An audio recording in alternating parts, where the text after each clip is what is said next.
episode in my Alchemist discussion series, I would like to introduce Andrew.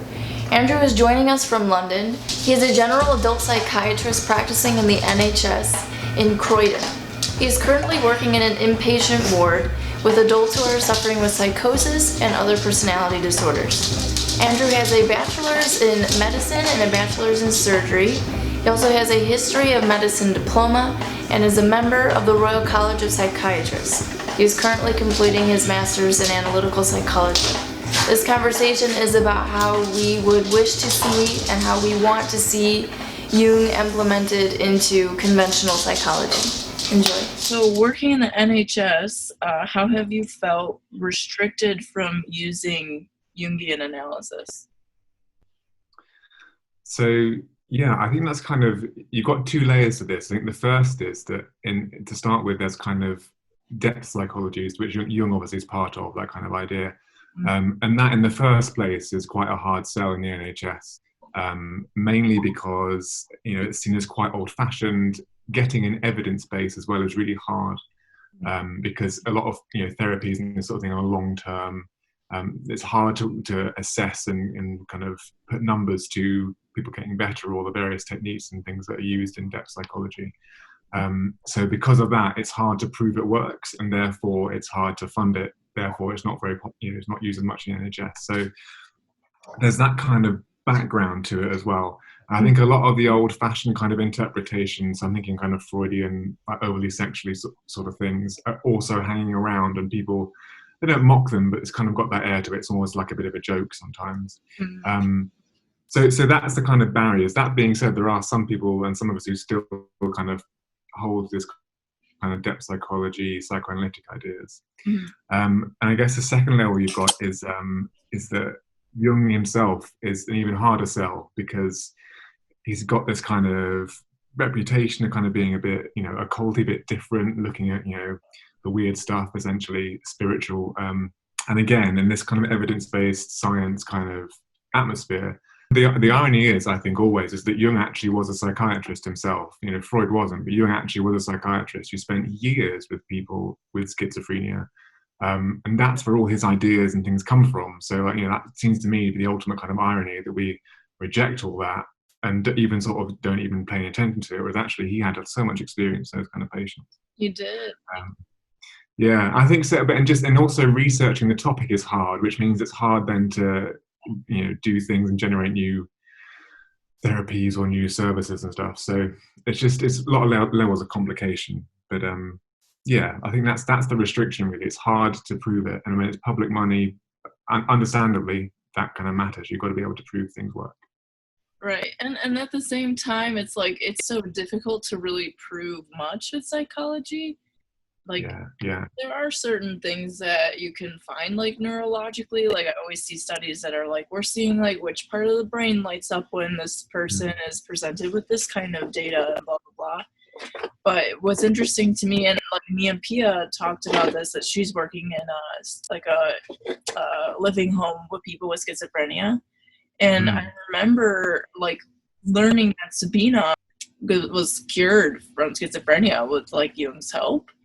And, like, nowadays, I mean, you hear people say, like, schizophrenia is not curable. It's just something you're just always going to have to live with. And I was like, but Jung knew something about it, where he was able to help people out.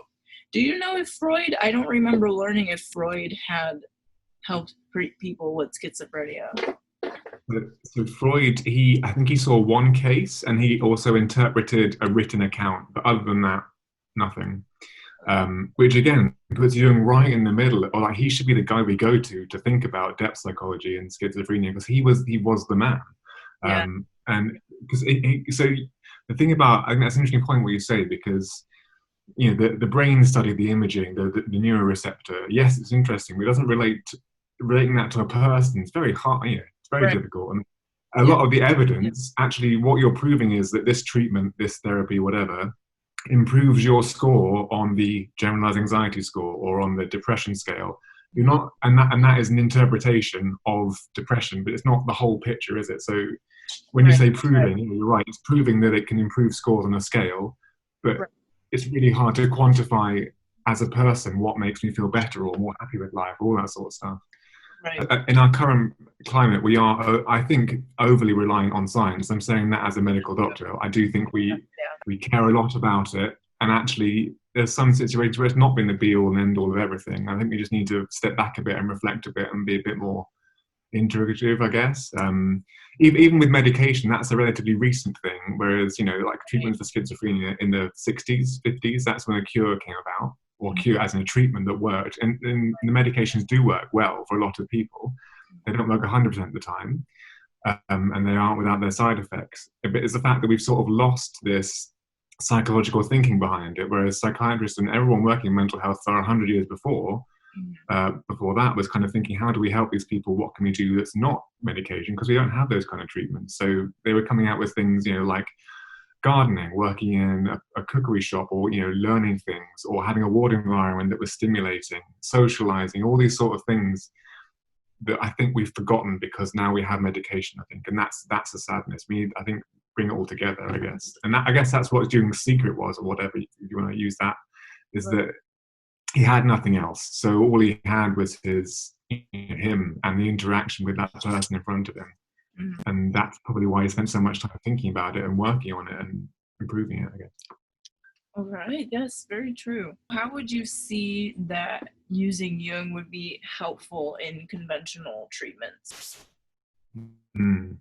Yeah, so I was thinking about this. I think that there are kind of a few different strands. But I think the first most important thing is that Jung's his outlook is so positive about mental illness. And what I mean is that it's not like this negative or illness in a way. It's more like often an extension of a normal personality that's, you know, pathological, as in it's not working for the person's life or causing problems for them, but it is an extension of normality. So it's that kind of positive look at, you know, it is something that's could be all right, could happen. I think that's quite a different thing, and that's quite unique to Jung. There's a great quote of his as well, where he talks about the content of someone's delusion being like a poem, and the way they were speaking being like poetry. And I think that kind of positive outlook, as opposed to just dismissing it, saying nothing, well, saying actually, you know what you said to me was a poetic thing. That, I think, it's really unique, and I like that ethos, that there's some positivity in there somewhere, in what is really quite a sad and depressing kind of condition for society and for people. Like, so I think that's a really important thing in the first place. The second thing, I think, is his meaning to symptoms. Now, I know a lot of depth psychologists, everything's got a meaning, you know, but with Jung, I think you get beyond this reductionist view. You get this whole expansive. You can be reductionist, but you can also expand it out to kind of archetypal ideas, and it gives people a sense that they're part of something sometimes. You know, part of a kind of like a bigger thing. And I guess to me, I mean, I don't know, so I've had Jungian therapy, and when you have a dream and you're like, oh, maybe there's an archetype in there, it's sort of like, yeah, maybe there is, maybe there is more. So I think it's that kind of feeling that you can tap into, which I think is great personally. And I think that's another unique Jungian sort of thing. A quote from Jung, he meets a patient and he says, it's probably a mistranslation of something in German or Swedish, whatever, but it translates as, he says, you're in the soup too, which basically means that you and me can have the same problems, and actually I've been there and you've been there, and it's kind of like this acceptance that we're all on the same level, a bit like what I was saying at the start. But I think that's really important, that you're seeing the person in front of you as they could be you, and that kind of is, in terms of building a rapport and, you know, flattening that hierarchy. I think that's really important. I've always liked that quote. And I think it leads to better experience and less stigma as well, because if you're saying your illness is something that I know I could have, stigma is definitely affected a lot, I think, just by proxy, I guess. 100%. I think also with that, there's Jung's thing about two people meeting and interacting, and they are both changed, that kind of alchemical vase, or whatever it is. And that's nice as well, that you can acknowledge that I'm not just going to be this aloof practitioner, nurse, whatever. I'm going to actually interact with this person. They might change my opinion on something, or they might change me, and I might change them. And if you're open to that, you're going to have a more human relationship, I guess, and dialogue. And I think in the end, what that means is that if you're going to talk about difficult things like treatment, or difficult things like, I don't know, maybe you're going to have to move house or live somewhere else because you need more support, if you're actually getting on with someone, it's going to go down a lot better, isn't it, I think. So Jung, in some of his earlier work, talks a lot about like the ward environment, and that doesn't get talked about a lot, but he talks about what you should do on a psychiatric ward and the importance of having stuff to do, like doing art or doing, as I said, pottery earlier, or and conversation, all these sort of things. Yeah. And there's one quote somewhere where he says, I suspect that many of my patients just got better simply because they had something to do. And I think there's a lot in that, like, because Definitely. people, we need things to do, don't we? If you or I sat around all day doing nothing, we'd get frustrated and upset and whatever. So I think in terms of a lesson to learn from 100 years ago, that's definitely really important. I don't know if you've ever heard Jung's thoughts on the body and the way it relates to the mind at all. I remember having like one or two classes about it, and kind of really what I remember from it is just that there really is no like real disconnection. Yeah, exactly. So he was kind of all about this being on a continuum, which kind of smashes through our kind of mind-body Cartesian dualism idea, which is really good, basically, and it borrows a lot from Eastern philosophies, and to me, it's really compelling because I see it gets quite niche. But I've seen patients, for example, who have these things called dissociative seizures, where you can have a seizure, but the cause is psychological, but it's all in the body, basically. And when you speak to these patients, they're people almost always who bottle up their emotions. That's always a phrase they almost always used. Yeah. Some difficult things in their childhood, they keep their emotions to themselves, and then they have these seizures. And and then trying to explain to them that actually your mind is connected to your body, and it's the same thing. It's quite a hard sell because in our kind of Western world, we're really used to this separation of mind and body. Whereas with Jung's attitude to that, I think if that could pierce through to kind of general thinking, that would be a great thing for people's understanding of these kind of conditions, which are rare, but they do happen. I actually never heard that people could have seizure from being in a dissociative state. And there was like one quote I thought of, like when you were saying that, when you're not doing anything, it kind of like makes space for you to kind of like, but basically I heard this quote yesterday. It says like, idle mind is the devil's playground. Yes. We have something similar in the UK, the devil's work, what is it? The devil makes work for idle hands. Uh-huh. So, a similar phrase. Very similar. How would a Jungian approach help to normalize people's experiences? So I guess kind of as we touched on a bit, there's something about being open to a bit of strangeness and a bit of oddness and a bit of weirdness, if you want to put it in inverted commas. Like, you can kind of go on a really massive journey in your own mind. I think that kind of idea that you can do that and being open to that is quite important to normalize all these strange things we see in the outside. I often think of like, Jung's active imagination, like, or dreaming on the dream, that kind of thing, where you interact with your own mind or your own psyche. And essentially you kind of have running conversation, but that's so kind of such a strange idea, I think.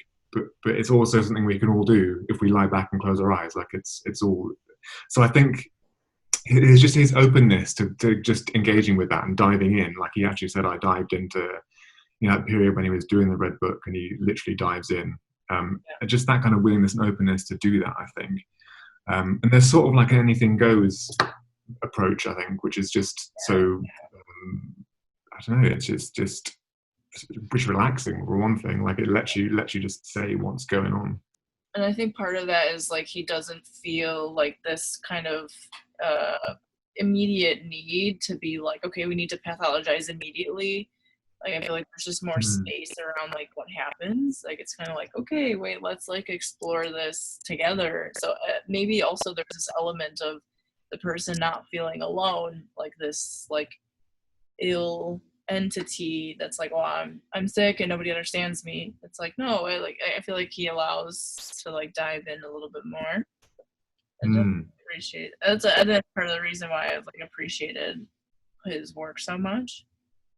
And I think also on what you just said, like you're not alone. You're in fact you're taking part in something that's current but also historical, because you've got this off an archetypal level, or if you're going to amplify with a myth, you've got experience now and in the past. I think that's quite nice for people. I think it's nice for me, but it's nice just to have that kind of feeling of belongingness to something. Definitely, yeah. So like, how have you seen like how not using it has not been helpful? I think things just become quite limited. I think you miss out on things. You miss out on what could be a spiritual or a strange experience. But I think mostly you miss out on the chance of having something numinous happen to you. So if you're not religious, I love that word, by the way, numinous. Like, it's what a word. Do I But love like, it? yeah.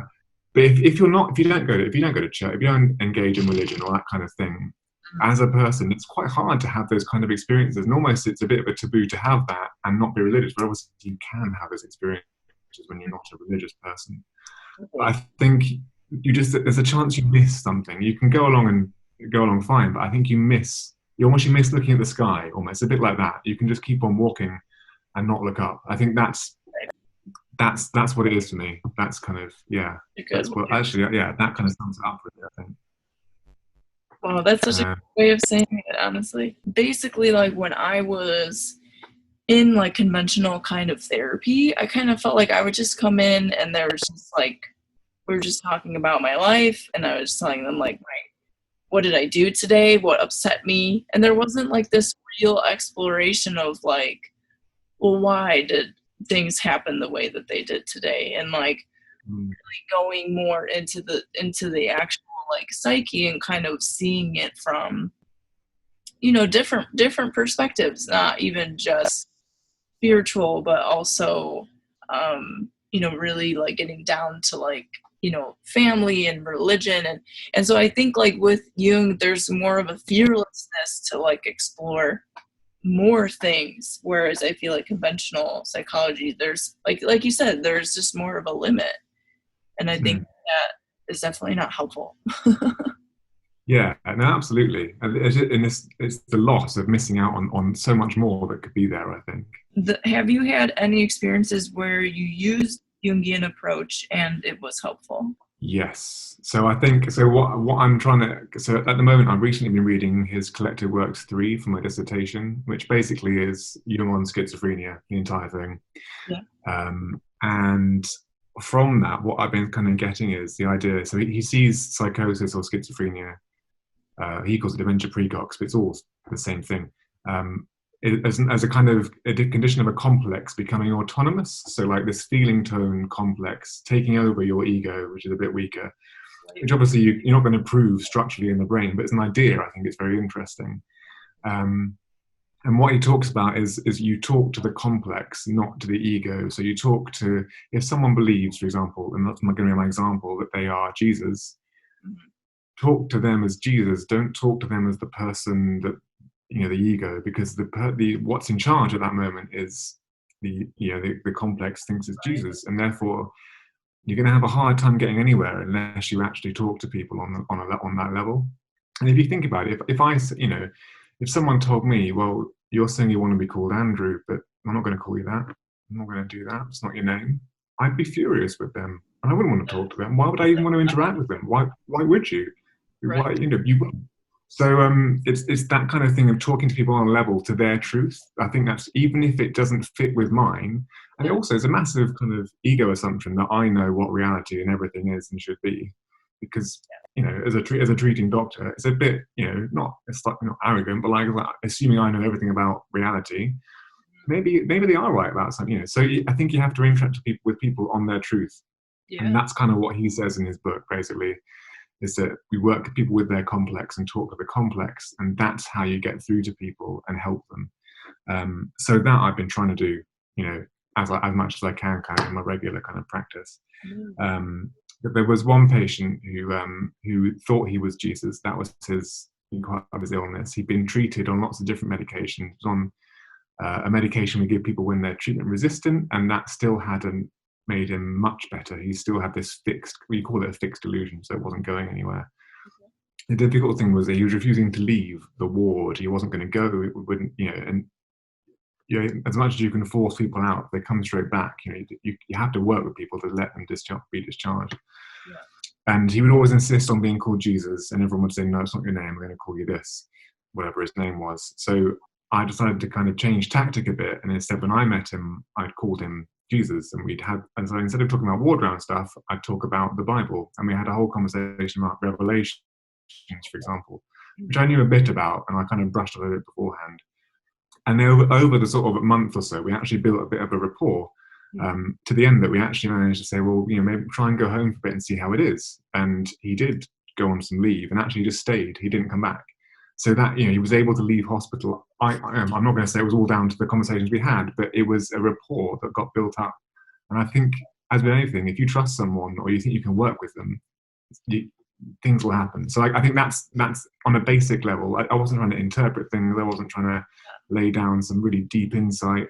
I just simply kind of talked to him in his reality or his major complex that was active there. And that's to me a nice example of how easy it is to incorporate some of these ideas into your daily practice, without getting fancy about knowing all in Jung quotes inside out or knowing all the theory or whatever.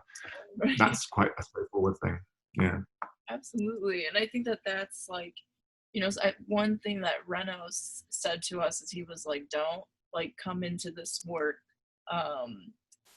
like polluted with theory. He's like, because at the end of the day, he's like, there's going to be so many things that you might have to check out, and you really have to just approach each individual as an individual and use what is like best. Like, even I think intuition is an important part of Jung's theories, and I also think it should be an important part of being in therapy with people, just kind of like sensing like, where can I feel like I'm going to meet this person in the best way possible. Yeah, exactly.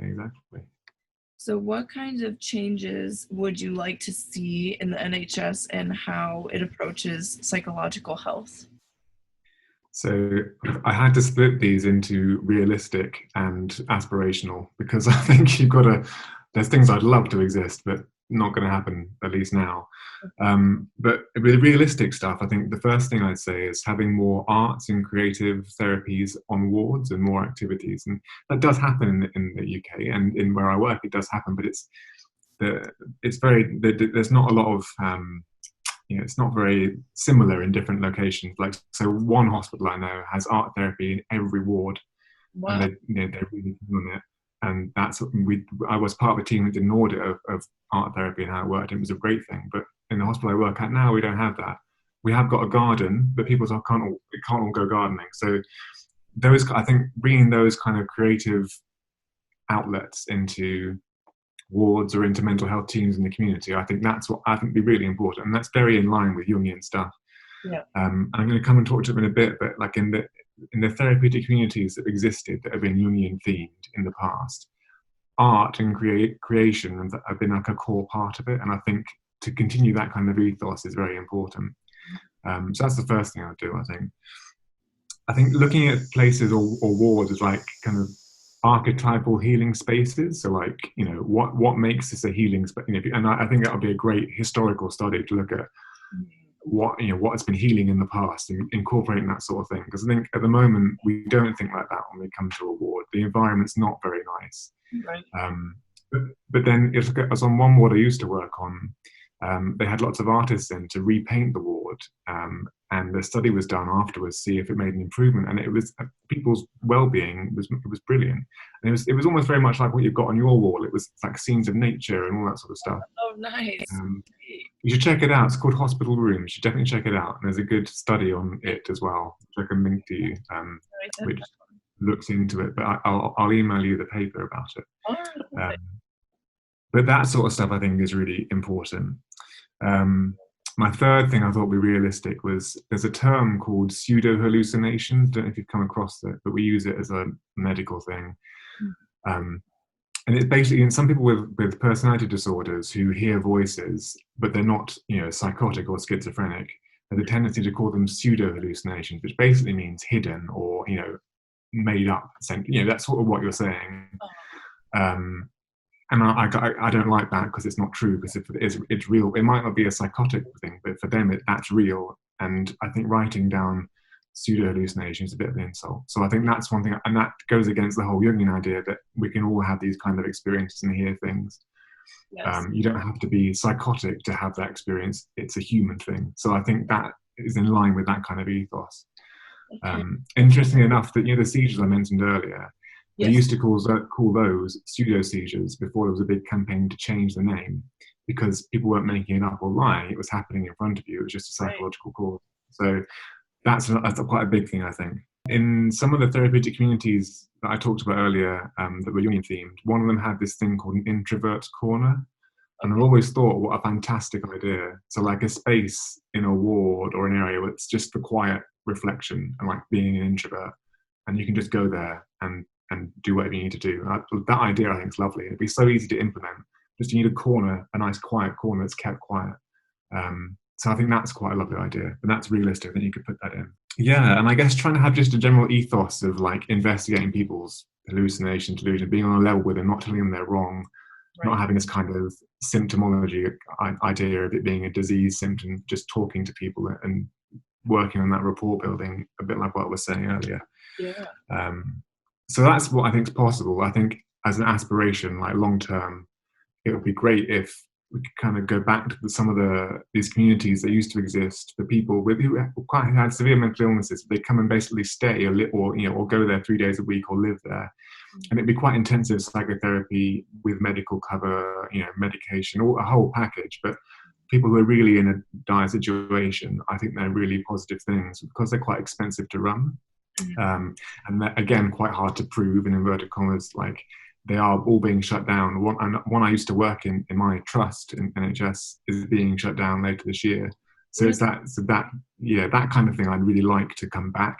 But that's more of a long-term project, I guess, possibly. My second thing would be Jung, having more Jungian clinical stuff, so clinical research with Jungian ideas. I think that would be great if someone could kind of mash them together somehow. Yes. Because that's the first step. That's the kind of building block of getting something incorporated in general healthcare. Is you have to play the game almost. I think there's a bit of a reluctance on particularly the Jungian community's part to do that. Maybe not a reluctance. Maybe they just don't feel they're able to or whatever. But I think if that could be done, that would be great. Because you would then have a dialogue and a conversation. Like making a bridge. Yeah, exactly, literally. Transcendent function kind of style. You get something new out the middle. But, Yes. I think that would be nice. Absolutely. I'm really grateful for a lot of the things that you said because I feel like people don't think about those things. And also just that like slight change in perspective and approach, I think can be monumental. And like, and that's what I think was so nice. Yeah, exactly. Because I think with therapy, the training, for example, to be a therapist is long. All that sort of. But there are things that I think can be done, today in a week. Or that's what makes things implementable. I think if it can be done like that. So I think thinking in different ways is going to be quite important if we want to hold on to these ideas in the future. Thanks for sticking around to the end of the conversation, guys. Don't forget to subscribe to my channel and give this video a thumbs up if you enjoyed it. Until next time.